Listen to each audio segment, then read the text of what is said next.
Hello students, welcome back to my channel Engmath academy. আজকে আমি তোমাদেরকে মাধ্যমিক 2026 গণিত সাজেশন হিসেবে কয়েকটি এমসিকিউ অঙ্ক দিয়েছি এবং সেগুলোকে সলভও করে দিয়েছি। তাহলে চলো বেশি দেরি না করে ভিডিওটি শুরু করা যাক।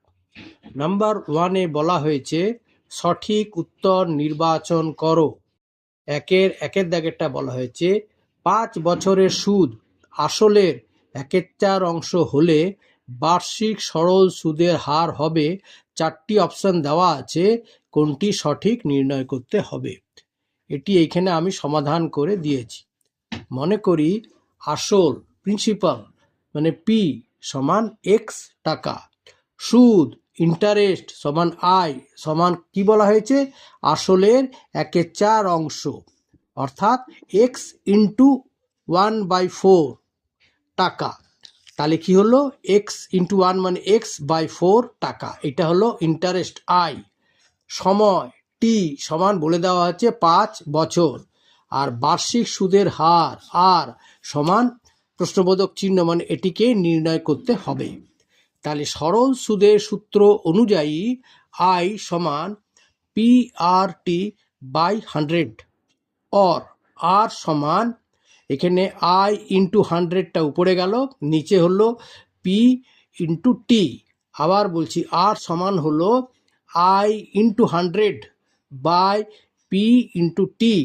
এইবারে আই সমান কত x/4 ইন্টু 100 বাই পি এর জায়গায় বসাবো, আসল তো এক্স ধরেছি এক্স, আর টি মানে হচ্ছে 5, x ইন্টু 5। এবারে কি হলো দেখো, এই যে 4 এই যে x/4 4 আর 100 কাটাকাটি করলাম, 4কে 4 দিয়ে 1, 100কে 4 দিয়ে 25। তাহলে কি রইল, উপরে রইল 25x আর নিচে রইল x ইন্টু 5 মানে 5x। এবার উপরের x নিচের x কেটে দাও, আর উপরের 25কে 5 দিয়ে কাটলে হবে 5 5 25, আর নিচের 5কে 5 দিয়ে কাটলে হবে 1। তাহলে কি উত্তর হলো সমান 5। অতএব নির্ণেয় বার্ষিক সরল সুদের হার হলো 5%, যেটা কিনা এর উত্তরটি সঠিক, সেজন্য এ বলে ব্র্যাকেটে আমি লিখে দিয়েছি। এই দেখো এ মানে হচ্ছে 5%।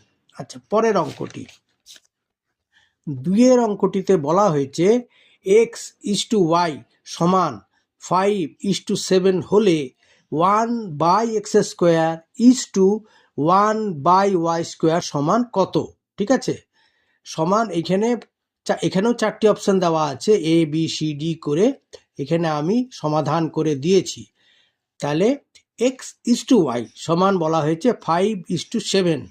তাহলে মনে করি x সমান 5k এবং y সমান 7k, যেখানে k বাস্তব সংখ্যা এবং k is not equal to 0। এইবারে যেটা দেওয়া হয়েছে, যেটা মান নির্ণয় করতে অনুপাতটি, এটা হলো 1/x² ইজ টু 1/y²। এটাকে কি করলাম ভাগের আকারে, মানে উপরে মানে ভগ্নাংশ আকারে নিয়ে উপরে লব নিচে হর। তাহলে উপরে কি রইল 1/x² বাই 1/y²। ঠিক আছে, এইবারে কি করলাম 1/x², x² এর মান আমরা 5কে ধরে নিয়েছি, তাহলে 1/5k এর হোল স্কোয়ার বাই 1/y² মানে হচ্ছে y এর মান ধরে নিয়েছি 7k, তাহলে 7k এর হোল স্কোয়ার।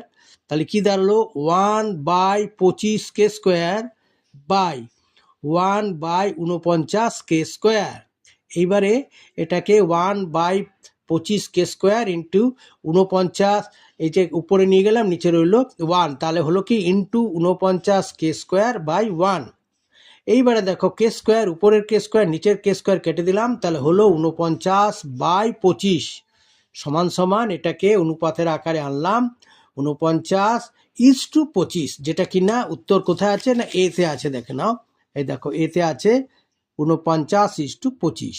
আচ্ছা, এবার 3-এর অঙ্কটা দেখো, একটি সুষম বহুভুজের প্রতিটি অন্তঃকোণের বৃত্তীয় মান হবে। এখানেও 4টি অপশন দেওয়া আছে, কোনটি সঠিক সেটি নির্ণয় করতে হবে।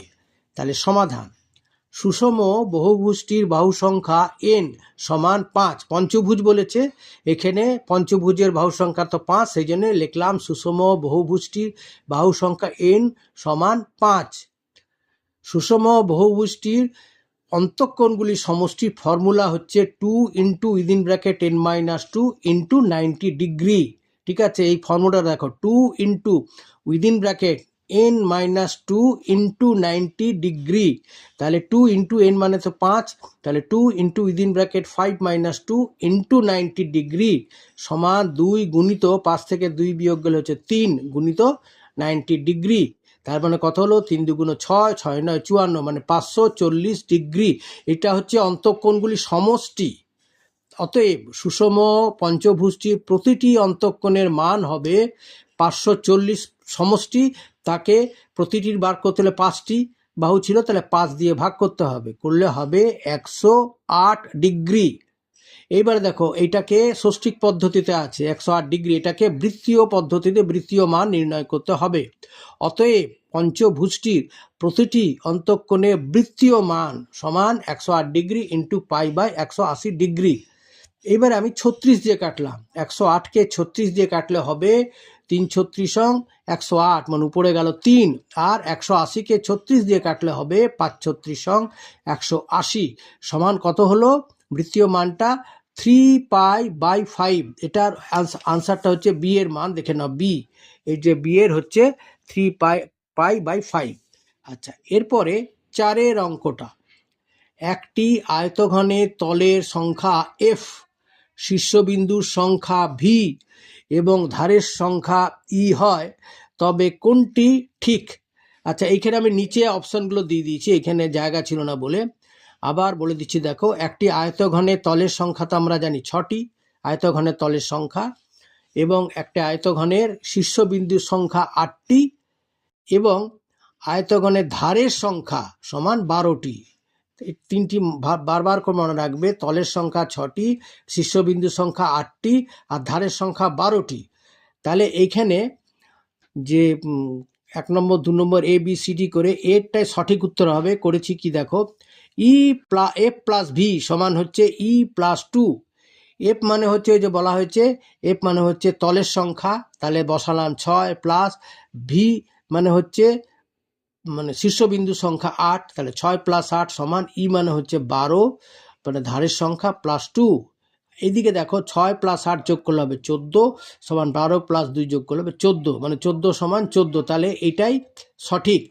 তাহলে এই উত্তরটা কোথায় আছে? এতে আছে, দেখো এই যে এতে এটাই ছিল, এটা দেখালাম। বিতে f-v সমান E+2, এটা তো হবে না, f-v সমান E+2 হতে পারে না, কারণ a+v সমান E+2, এটা উত্তর হয়েছে।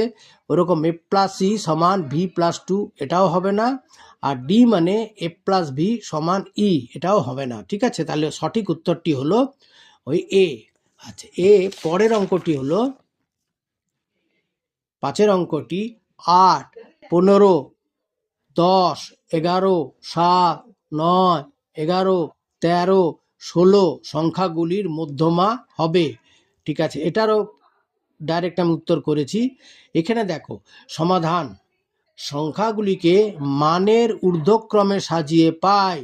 এবারে দেখো, এখানে সংখ্যাগুলিকে দেখো, সবথেকে হচ্ছে ছোট 7, তারপরে 8, তারপরে 9, তারপরে 10, আর দুটো 11 আছে, 11 11 দুটো, তাহলে 10-এর পরে দুটো 11 করলাম, তারপরে হচ্ছে 13, তারপরে হচ্ছে 15, তারপরে হচ্ছে 16। তাহলে মোট কটি হচ্ছে দেখো, 1 2 3 4 5 6 7 8 9, 9টি সংখ্যা, 1 2 3 4 5 6 7 8 9।